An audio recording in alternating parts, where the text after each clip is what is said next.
걱정되니 몰라요. 네, 너무 은혜로운 기도 감사합니다. 우리는 지난 시간에 예수님께서 대가볼리 지역의 거라사라는 도시에 가신 이야기를 함께 나누었습니다. 혹시 기억나시죠? 네, 할렐루야. 예수님께서는 그곳에서 귀신 들려 괴로워하는 사람을 만났습니다. 그렇죠? 그리고 그를 불쌍히 여기셨어. 자비와 긍휼의 마음으로 그에게서 귀신을 내쫓아 주셨습니다. 그리고 이 말씀을 통해서 우리는 하나님의 자녀인 우리가 그 하나님의 마음, 불쌍히 여기는 마음, 자비의 마음, 긍휼의 마음으로 우리도 함께 그렇게 살아가야 함을 함께 도전받고 또 그렇게 배우는 시간을 가졌죠. 그리고 오늘 함께 읽은 말씀은요, 오늘 본문 말씀은 다시 예수님께서 장소를 옮기십니다. 장소를 옮기시면서 시작되는데요, 배를 타고 맞은편으로 건너가셨어요. 거기서 일어난 두 가지의 일을 기록하고 있습니다. 근데 특별히 이 두 사건은요, 겹쳐서 진행되는 샌드위치 구조로 되어 있습니다. 무슨 말이냐면 회당장 야이로의 딸의 이야기가 시작되었어요. 그러다가 갑자기 중간에 혈류병에 걸린 여인의 이야기로 바뀝니다. 그러다가 다시 야이로의 이야기로 다시 돌아옵니다. 샌드위치 구조로 되어 있다는 거예요. 그런데 여기서 혈류증을 앓은 여인은 몇 년 동안 앓았다고 나오나요? 몇 년이었죠? 12년이라고 나옵니다. 12년. 그런데 또 본문 42절을 보면요, 아픈 야이로의 딸이 몇 살이었어요? 12살. 12라는 동일한 숫자를 통해서 두 이야기를 연결하고 있는데요, 특별히 유대인들은 숫자를 가지고 그 숫자를 통해서 의미와 메시지를 전달하는 게마트리아 수비학을 아주 즐겨 사용합니다. 글을 쓸 때도 그렇고 이야기를 할 때도 그렇고. 그래서 본문에 등장하는 이 두 사건도 구조적으로 서로 다른 별개의 이야기가 아니라 이 샌드위치 구조로 같이 연결되어 있다는 거예요. 연결되어 있다. 그리고 12라는 숫자로 같이 연결되어 있다라는 겁니다. 그러니까 같은 메시지를 공유하고 있는 두 사건을 기록하고 있다는 거예요. 자, 그렇다면 이 두 이야기가 어떤 메시지를 우리에게 전하고 있는지 함께 구체적으로 말씀을 살펴보겠습니다. 자, 첫 번째로 회당장 야이로가 말씀에 등장합니다. 당시 회당장은 어떤 사람이었을까요? 회당장. 일단 장이 들어가는 거 보니까 뭔가 높은 위치인 것 같죠? 그렇죠? 이 회당장은요, 어떤 위치였냐면 예배와 같은 종교 의식을 또 행사를 주관하는 회당에서 회당 전반을 관리하고 주관하는 사람이 회당장이었어요. 뭐 설교자를 정하거나 아니면은 뭐 전반에 뭐 여러 가지 행사들이 있으면 그것들을 다 주관하는, 리드하는 사람이었다라는 거예요. 그래서 사실 상당히 영향력 있는 자리였어요. 유대 사회 안에서. 그런데 그런 회당장이 지금 예수님께 달려와서 그 발 아래 넙죽 엎드린 거예요. 왜? 그러면서 아주 간절하게 예수님께 이렇게 요청을 합니다. 본문 22절에서 23절 말씀을 함께 읽어볼게요. 시작. 회당장 가운데서 야이로라고 하는 사람이 찾아와서 예수를 뵙고 그 발 아래 엎드려서 간곡히 청하였다. 내 어린 딸이 죽게 되었습니다. 오셔서 그 아이에게 손을 얹어 고쳐주시고 살려주십시오. 지금 회당장 야이로가 자신의 딸이 죽게 생겼다는 거예요. 사실 자기 자녀가 지금 죽게 생겼는데 뭐 보이는 게 뭐가 있겠어요? 안 해본 게 뭐가 있겠어요? 그리고 회당장이고 뭐 그 자리가 뭐가 중요해요? 그냥 내리부터 달려와서 그냥 그 발에 엎드려서 매달리는 겁니다. 예수님이 오신다는 소리를 듣고 달려간 거예요. 내 딸을 살려달라고 예언했습니다. 결국 예수님은 그 야이로의 간절한 요청을 들으시고 야이로를 따라 야이로의 집을 향합니다. 그런데 여기서 또 다른 사건이 일어납니다. 그 가는 중에 갑자기 12년 동안 혈류증을 앓고 있던 한 여자가 등장합니다. 당시 혈류증은요, 레위기 15장을 보면은 아주 부정한 병이었어요. 하혈이 멈추지 않는 병입니다. 그래서 혈류증에 걸리면요, 사람들과 접촉을 할 수가 없었어요. 그러니까 내가 누군가를 만질 수도 없고 누군가가 나를 만질 수도 없어요. 격리되는 병이었습니다. 그리고 혈류증 계속 피를 흘리잖아요. 어떻게 했어요? 악성 빈혈 때문에 누워만 있는 거예요. 일어나기가 어려운 거예요. 생활이 불가능한 겁니다. 일상적인 생활을 할 수 없는 병이었어요. 그래서 이 여인이 어떻게 했냐면 이 병을 고치려고 정말 수단과 방법을 다 동원했대요. 여러 의사도 만나보고 이 병 때문에 이루 말할 수 없는 고생도 하고 재산도 다 날렸대요. 그런데도 상태는 더 안 좋아졌다고 성경은 증거합니다. 어떤 상황이에요? 절망적인 상황. 그때 이 여인이 예수님께서 자신의 지역으로 오셨다라는 소문을 들어요. 그리고 어떻게 합니까? 예수님이 사람들의 병을 고칠 수 있다, 고치셨다라는 소문을 듣고 정말 지푸라기라도 잡는 심정으로 간절한 마음으로 예수님께 찾아갑니다. 그런데 이 여인은 부정한 여인이라고 했어요. 그럼 어떻게 됩니까? 사람들 앞에 나타나면 안 돼요. 누군가 이 사람을 만져도 안 되고 이 사람이 누군가를 만져도 안 돼요. 그렇기 때문에 사실은 그곳에 가면 안 됩니다. 근데 이 여인은 간절했어요. 정말 낳기를 원했어요. 정말로 너무나 낳기를 원했어요. 그래서 어떻게 해요? 예수님 찾아갑니다. 그리고 몰래 큰 무리 가운데 끼어서 결국에는 예수님의 옷자락을 잡는 데 성공해요. 근데 놀랍게도 예수님 옷자락을 붙잡았는데 놀랍게도 이 여인의 병이 치유가 됐습니다. 자신이 병이 치유된 걸 느꼈어요. 그리고 바로 이어서 다시 야이로의 이야기로 넘어갑니다. 이어진 본문은 예수님께서 야이로의 딸을 찾아갔는데 이미 그 딸이 죽었어요. 죽었어요. 어떻게 합니까? 내가 예수님을 저한테 부탁해서 뭐합니까? 이렇게 얘기합니다. 더 이상 괴롭혀서 뭐합니까 예수님을? 그런데 예수님께서 말씀하시길 죽은 게 아니라 자고 있다. 죽은 게 아니라 자고 있다. 그러면서 이 아이를 달리다고 소녀여 일어나라. 어떻게 됐습니까? 일어났습니다. 죽음에서 생명으로 옮겨졌습니다. 죽은 자가 살아난 겁니다. 정말 놀라운 일이죠.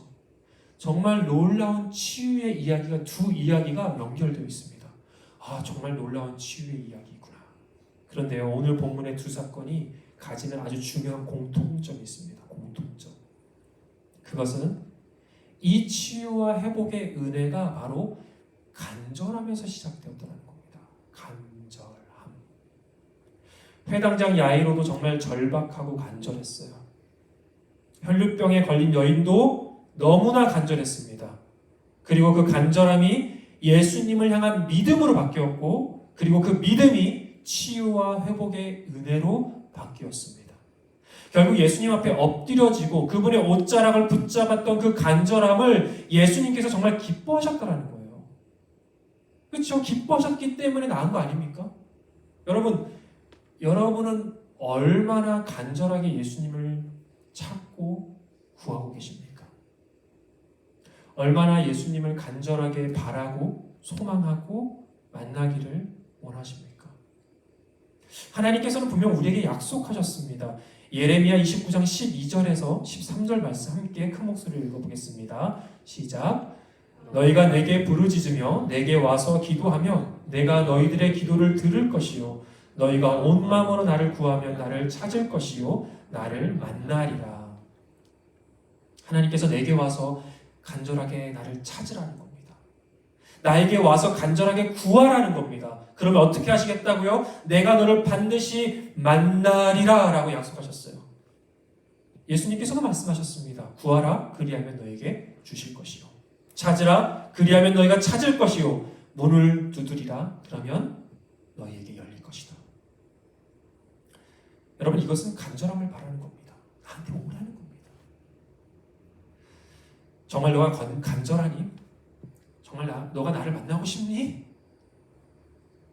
나에게 와서 간절하게 구하고 있니? 여러분, 하나님도 예수님도 우리에게 그 간절한 마음과 갈망을 원하신다는 사실입니다. 그렇게 주님을 찾고 구하는 자들에게 하나님은 반드시 은혜와 복을 주시겠다라고 약속하셨습니다. 저의 개인적인 이야기를 잠깐 드리면 저는요 외롭게 신앙생활을 했습니다. 정말 외로웠습니다. 16살에 예수님 만나고 가족 안에서 제가 처음 크리스찬이 된 거예요. 친척들 중에도 제가 처음 크리스찬이 된 거예요. 너무 외로운 겁니다. 왜 외롭냐면요, 교회 친구들은 대부분 다 모태신앙이었어요. 가족이나 친척들의 전폭적인 지지를 받고 교회를 다녔어요.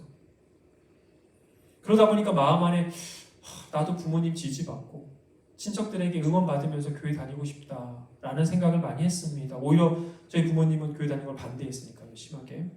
그런데 그때 당시에 제가 교회 안에서 있던 행사 중에, 큰 행사 중에 진짜 마음이 좀 어려웠던 행사가 있었어요. 그게 뭐냐면 가족 찬양 대회였어요.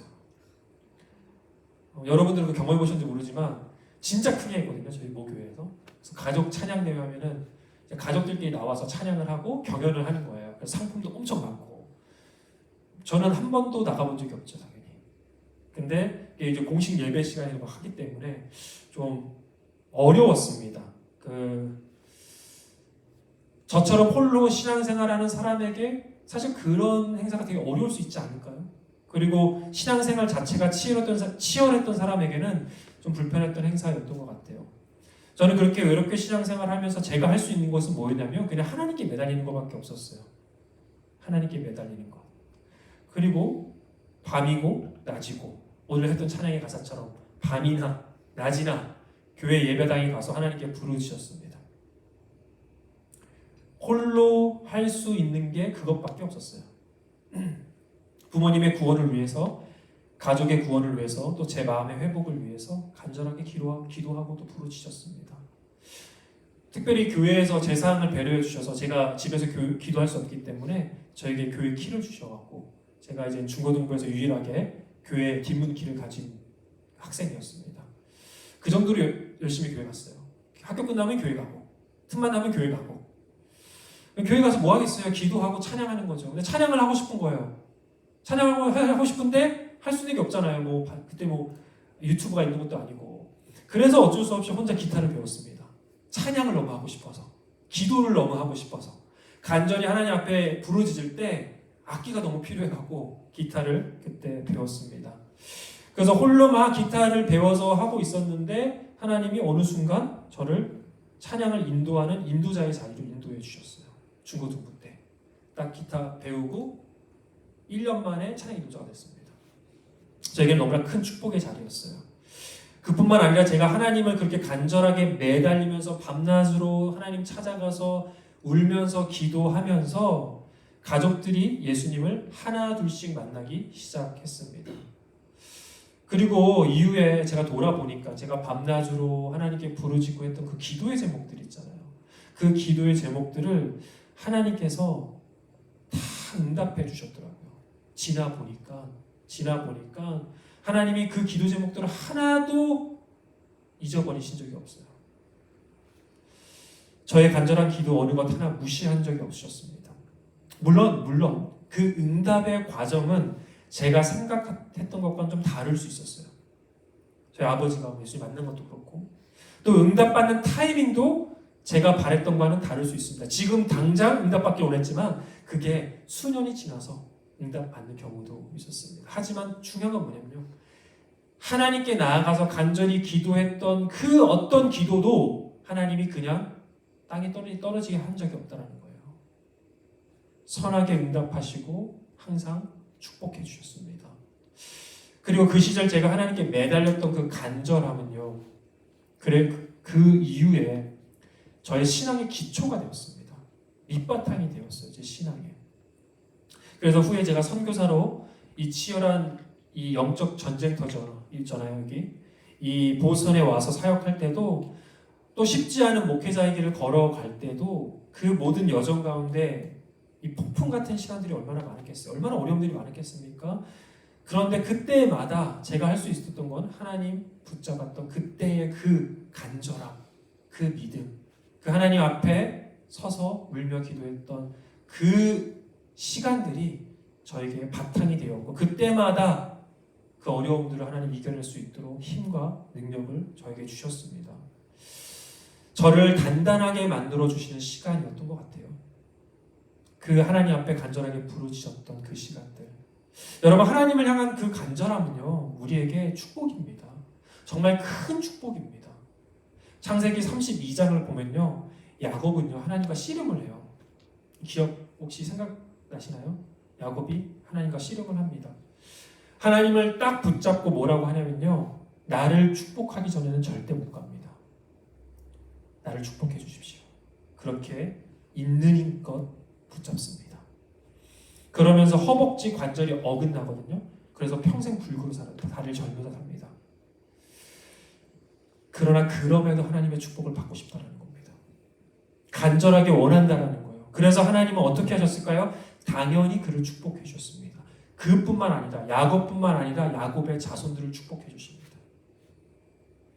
여러분, 예수님께서도 마태복음 5장 3절에 뭐라고 말씀하시냐면 심령이 가난한 자는 복이 있다라고 말씀하셨어요. 그리고 천국이 그들의 것이다 라고 말씀하셨습니다. 여러분, 여기서 심령이 가난하다라는 의미는요, 간절하게 하나님을 붙잡는 마음을 얘기하는 거예요. 하나님 제발 저에게 축복해 주세요. 하나님, 저는 하나님밖에 없습니다. 제가 무엇을 의지할 수 있겠습니까? 하나님밖에 없습니다. 하나님, 정말 하나님 만나고 싶습니다. 하나님, 내가 하나님 옷자락에다 붙잡고 싶습니다. 그런 가난하고 애절하고 간절한 마음, 그 마음이 하나님 기뻐하시는 마음이라는 거예요. 그리고 그러한 사람들에게 하나님은 복을 주시고 하나님의 나라가 그들의 것이다 라고 말씀하신 겁니다. 사랑하는 여러분, 이 하나님의 축복 받기 원하세요? 정말 이 복이 여러분의 것이 되기를 소망하십니까? 그러면 하나님께 나아가서 간절하게 부르짖어야 됩니다. 간절함을 회복해야 됩니다. 가난한 심령을 회복해야 됩니다. 하나님 붙잡아야 됩니다. 그 옷자락 붙잡고 부르짖고 울어야 됩니다. 그 하나님을 향한 간절함이 여러분과 여러분의 삶을 가장 복되게 바꾸어 줄 것입니다. 그렇게 되기를 주님의 이름으로 축복합니다. 근데 여러분, 반대로 우리의 간절함 사라지면요, 하나님을 향한 마음이 소홀해질 때 우리의 신앙은 매우 위태롭게 돼요. 그러니까 간절함이 사라지면 그냥 그런가 보다가 아니라 간절함이 사라지면 매우 위험하다는 겁니다. C.S. 루이스의 책 스크루테이프의 편지를 보면요, 여러분 보신 분, 스크루테이프의 편지 꼭 보셔야 됩니다. 정말 강력하게 추천합니다. 여러분 진짜 얇아요. 얇고 재밌어요. 무슨 뭐라고 해야 되나, 이거 되게 소설책인데 아주 재밌는 소설책 같아요. 4단이 나옵니다. 주인공이 4단이에요. 4단에 고참 4단이 나오고 신참 4단이 나옵니다. 고참 4단이 신참 4단을 가르쳐줍니다. 트레이닝을 합니다. 야, 어떻게 하면 저 인간을 원수가 하나님이거든요. 원수로부터 멀어지게 할지를 자기 노하우를 가르쳐줘요. 아주 재밌어요. 그걸 보면서 우리는 그렇잖아요. 하나님의 관점에서 하나님의 말씀 보지만 4단의 관점에서 우리를 어떻게 유혹할까에 대한 아주 재미있는 기발한 발상 아닙니까? C.S. 루이스가 아주 진짜 천재예요. C.S. 루이스의 이 스크루테이프 편지는 정말 꼭 읽어보셔야 됩니다. 그런데 이 책을 읽다 보면요, 여러 가지 전략들이 나와요. 4단의 여러 가지 전략, 우리를 유혹하는.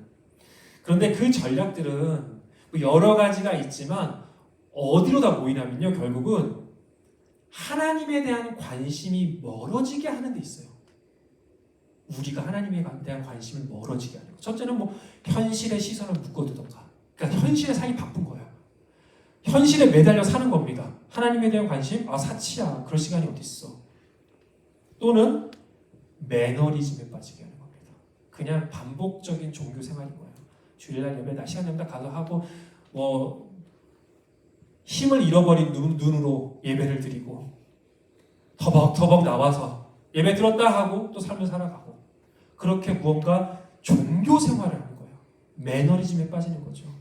더 자극적인 일들에게 관심을 갖게 하는 것도 있습니다. 더 자극적인 일들. 그렇게 눈을 돌리게 해서 하나님 자체를 찾지 않게 하는 거예요. 하나님 자체를. 그리고 그렇게 하나님을 찾지 않으니까 하나님을 제대로 알지 못하겠죠, 당연히. 또 그래서 결국엔 영적인 무감각, 나태의 상태에 빠지게 됩니다. 그런 상태가 되면 어떻게 돼요? 자멸합니다. 사단이 그걸 아는 거예요. 자멸하는 거예요. 건들 필요 없어. 애는 알아서 자멸할 거야. 그래서 여러분, 영적인 무감각, 나태가 정말 무서운 거예요. 진짜 무서운 겁니다. 우리가 바쁘게 세상을 살다 보면요, 하나님에 대해서 생각 잘 안 합니다. 밥 먹고 돈 벌고 살아가면서 후퇴가 필요하지 않은 거예요. 하나님 찾는 게. 근데 내 영적인 상태 죽어가고 있습니다. 영적인 목마름 더욱더 심해집니다. 하나님께 나아가기보다 내 힘으로 또 현실적인 방법으로 문제들을 해결하고 살아갑니다. 그러다 보면서 기도해봤자 뭐하나, 교회 가봤자 뭐하나, 그 시간에 내 힘으로 내 방식으로 살면 즐겁게 살 수 있는데 내가 왜? 그러면서 우리는 하나님을 향한 간절함을 계속 잃어버리게 됩니다.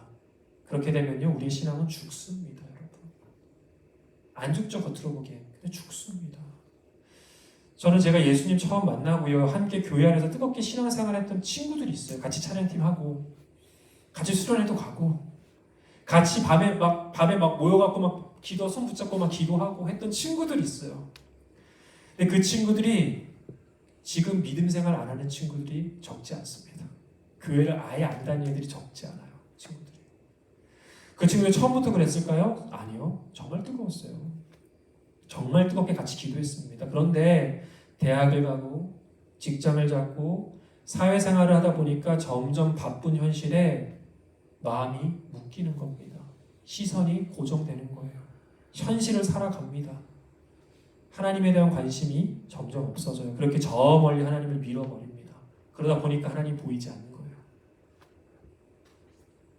여러분은 얼마나 간절하세요? 정말 하나님께 간절하게 예배하십니까?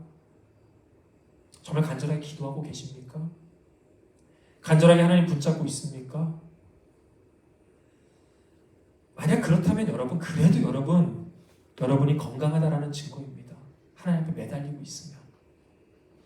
여러분의 신앙이 아직 소망이 있다는 증거입니다. 우리는 날마다 하나님을 향해 목마르고 갈망해야 됩니다. 하나님의 자녀들은 하나님을 찾아야 됩니다. 다른 거 찾는 게 아니라 하나님을 찾아야 됩니다. 영적인 무감각이 아니라 영적인 충만함으로 매일 하나님 안에서 기쁨과 은혜를 누리시는 저와 여러분 모두가 되기를 주님의 이름으로 축원합니다. 그런데 하나님을 간절하게 찾는 것, 사실 우리의 삶에 이따금씩 찾아오는 내 힘으로 안 되는 일, 힘든 일을 마주하게 될 때 그럴 때 하나님 찾아요. 그렇죠? 찾죠. 기도합니다. 이것만 해결하게 해주세요. 주님, 이것만 어떻게든 잘 되게 해주세요. 물론 그렇게라도 찾으면 소망은 있어요. 안 찾는 것보다 낫죠. 그런데 문제는요, 힘들고 어려운 일을 만나서 하나님께 간절하게 찾을 땐 좋은데, 그럴 땐 좋은데 막상 그 일이 해결되고 지나가면 언제 그랬냐는 듯이 하나님을 다시 안 찾는 게 문제인 겁니다. 하나님을 향한 간절함이 없어져요. 다시 현실의 마음에 빼앗겨 삽니다. 왜 그럴까요? 우리의 믿음이 문제 해결에만 있기 때문에요. 우리의 관심이 문제 해결에만 있기 때문입니다. 그런데 하나님이 정말 원하시는 믿음, 하나님께서 정말 우리에게 바라시는 관심은 어떤 걸까요? 오늘 말씀에서 혈루증 걸린 여인은 예수님의 옷자락을 붙잡습니다. 붙잡았어요. 그리고 어떻게 돼요? 놀랍게 낫습니다. 치유됩니다. 그렇게 간절하게 바라던 치유 일어난 거예요. 그런데 문제 해결이 목적이었다면, 그것이 이 본문이 우리에게 전달하는 메시지였다면 이 이야기는 거기서 끝나도 돼요. 그렇잖아요. 치유 받았잖아요. 가면 돼요. 근데 어떻게 해요? 예수님이 구태여 찾아요. 구태여. 내 능력이 어디서 흘러간 것 같은데? 누가 내 옷 좀 잡았는데? 구태여 그 사람 많은 데서 찾습니다. 함께 본문의 30절에서 34절 말씀 함께 읽어볼까요? 자, 시작. 예수께서는 곧 자기에게서 능력이 나가는 것을 몸으로 느끼시고 무리 가운데서 돌아서서 누가 내 옷에 손을 대었느냐 하고 물으셨다. 제자들이 예수께 무리가 선생님을 예어쓰고 떠밀고 있는데 누가 손을 대었냐고 물으십니까? 하고 반문하였다. 그러나 예수께서는 그렇게 한 여자를 보려고 둘러보셨다. 그 여자는 자기에게 일어난 일을 알므로 두려워하며 떨면서 예수님께로 나와 엎드려서 사실대로 다 말하였다. 그러자 예수께서는 그 여자에게 말씀하셨다. 딸아, 내 믿음이 너를 구원하였다. 안심하고 가거라. 그리고 이 병에서 벗어나서 건강하여라. 아니, 예수님 구태여. 치유 받아서 가면 되잖아요. 구태여? 누구야? 이거 한 거 가요. 그러니까 우리 제자들이 뭐라고 하냐면, 사람이 이렇게 많으니까 어쩌다 보면서 칠 수도 있고 부딪힐 수도 있죠. 라고 한 거죠. 네, 예수님이 아니야. 이 사람을 찾아야 돼. 만나야 돼. 그리고 찾은 겁니다. 예수님은 그냥 그 여인이 치유만 받고 자신의 길을 가기를 바라시지 않았습니다. 예수님은 이 여인이 육신의 치유보다 더 중요한 것을 받아가기를 바랐습니다. 그리고 그것을 주고 싶으셨어요. 그래서 의도적으로 그녀를 찾았습니다. 모두 다 보는 그 자리에서. 그리고 그 여인에게 너무나도 따뜻한 호칭을 사용하십니다. 딸아, 딸아. 복음서에서 예수님이 유일하게 이 호칭을 사용하셨어요. 딸아, 내 믿음이 너를 구원하였다. 이 여인이 육신의 치유뿐만 아니라 믿음으로 구원을 받고 하나님의 자녀가 되는 것. 예수님은 그 여인의 육신의 치유보다 더 중요하게 생각한 거예요. 하나님의 자녀가 되는 것. 믿음으로 살아가는 것. 하나님과 친밀한 관계 가운데 복되게 기쁘게 살아가는 그 삶이 육신의 치유보다 더 중요한 진정한 건강이고 진정한 치유와 회복이라고 말씀하시는 겁니다. 그래서 예수님은 복음서에서 유일하게 이 여인에게 딸아라고 부르셨던 거예요. 마치 자신의 자녀처럼 딸아. 하나님의 자녀로서 하나님과 친밀한 관계 가운데 살아가는 것, 여러분 그것이 진정한 구원입니다. 교회 다니는 게 구원이에요? 여러분 헌금 내는 게 구원이에요? 여러분 신앙생활하는 것 자체가 구원입니까? 구원은요, 하나님과 우리가 자녀와 아버지, 부모의 관계를 맺고 기쁘게 복되게 살아가는 겁니다. 관계입니다. 관계, 구원은. 관계는 없고 종교 의식만 있다면 여러분 그것이 구원이겠습니까? 하나님이 정말 우리에게 주고 싶은 것, 예수님이 정말 우리에게 주고 싶은 건 뭐냐면 하나님의 자녀와 하나님 아버지와의 그 관계인 것이에요. 여러분 몸이 아파서 하나님께 간절하게 낳기를 기도할 수 있어요. 돈이 없어서 하나님께 돈을 달라고 간절하게 요청할 수 있어요. 앞에 닥친 어려움과 그 문제들이, 그 고난이 사라지기를 기도할 수 있습니다. 그러나 여러분 우리에게 그 무엇보다 가장 필요한 것, 가장 간절해야 하는 것은 바로 하나님 그 자체라는 거예요. 하나님 그 자체. 하나님을 바라고 하나님을 구하고 하나님을 갈망하셔야 됩니다. 그것이 그 어떤 복보다 가장 큰 복입니다. 여러분 유명한 설교가인 A.W. 토저 목사님께서 쓰신 책 중에 하나님을 갈망하라는 책이 있어요. 하나님을 갈망하라. 굉장히 뜨겁고 너무나도 은혜가 되는 책입니다. 이 토저 목사님께서 이 책에서 뭐라고 하시냐면요, 이 세상이, 이 시대가 점점 하나님을 향한 거룩하고 위대한 갈망을 잃어버리고 있다라고 한탄하셨어요. 하나님의 자녀들이 하나님을 가장 뜨겁게 갈망하고 사모해야 하는 사람들이, 그 사람들이 그 열정과 갈망이 식어서 마치 야성을 잃은 호랑이처럼 초라하게 바뀌고 있다라고 말씀하셨습니다. 여러분, 초라한 겁니다. 불쌍한 겁니다. 하나님을 믿는다고 말하고 하나님의 자녀라고 말하면서 정작 하나님을 향한 갈망과 열정이 없다면 초라한 겁니다. 본문의 야이로는 종교 지도자였어요. 회당장이었습니다. 그러나 자신이 할 수 있는 게 아무것도 없었어요. 혈류병에 걸린 여인도 자신이 가진 돈을 다 털어서 고치려고 했지만 아무 소용없었어요. 돈도 명예도 권력도 아무 소용없었어요. 그러나 예수님이 그 모든 문제를 해결해 주셨습니다. 우리가 간절하게 바라고 찾아야 할 유일한 분 누구세요? 예수님이십니다. 하나님이십니다. 하나님보다 예수님보다 우리가 더 갈망해야 하는 것들은 없습니다. 근데 너무나 많죠. 너무나 많습니다. 그것보다 하나님보다 더 갈망해야 될 것이 없어야 되는데 너무나 많습니다. 여러분 우리가 정말 간절하게 바라고 원해야 하는 것은 우리의 인생을 책임지시고 우리에게 영원한 생명과 기쁨과 평안을 주실 수 있는 하나님 한 분이십니다. 그렇게 하나님을 구하고 바랄 때 설령 우리의 인생 가운데 간절히 바라는 것 잘 이루어지지 않아도요, 설령 눈앞에 문제가 해결되지 않아도요, 괜찮습니다. 괜찮은 겁니다. 왜요? 내 영이 만족해요. 내 영이 평안한 겁니다. 우리의 믿음이 흔들리지 않는 겁니다. 왜요? 하나님과 나 사이의 관계가 단단하기 때문이에요. 흔들리지 않기 때문입니다. 우리가 정말 바라는 한 분, 우리가 정말 사랑하고 사모하는 한 분, 하나님이 내 안에 계시고 내가 그분 안에 있기 때문입니다. 그분을 열렬히 갈망하고 찾을 때 12살 야이로의 딸이 달리다굼, 죽음에서 생명으로 옮겼던 것처럼 우리의 매일의 삶도 우리의 생명으로 충만하게 될 것을 믿습니다. 죽어있던 우리의 영도 생명의 빛 가운데 일어나게 될 것을 믿습니다. 사랑하는 여러분, 오늘 말씀을 통해서 저는 여러분이 간절하게 원하는 것들, 바라는 것들이 있다면 하나님 앞에 나아가서 구하시면 좋겠습니다. 간절하게 하나님께 부르셨으면 좋겠습니다. 하나님 아버지잖아요. 내 자녀가 간절하게 그렇게 부르짖는데 어떻게 하나님 아버지가 모른 채 할 수 있겠습니까? 여러분, 하나님께 부르짖으세요. 그런데 그 무엇보다도 하나님 자체를 먼저 갈망하세요. 하나님 자체를 먼저 찾으십시오. 그렇게 하나님 갈망하면서 예배하고 하나님과 교제하면서 여러분의 일터와 학교에서 가정과 삶의 모든 영역에서 치유와 회복의 은혜가 임하기를 주님의 이름으로 축원합니다. 우리 함께 기도할까요? 우리 함께 기도하겠습니다.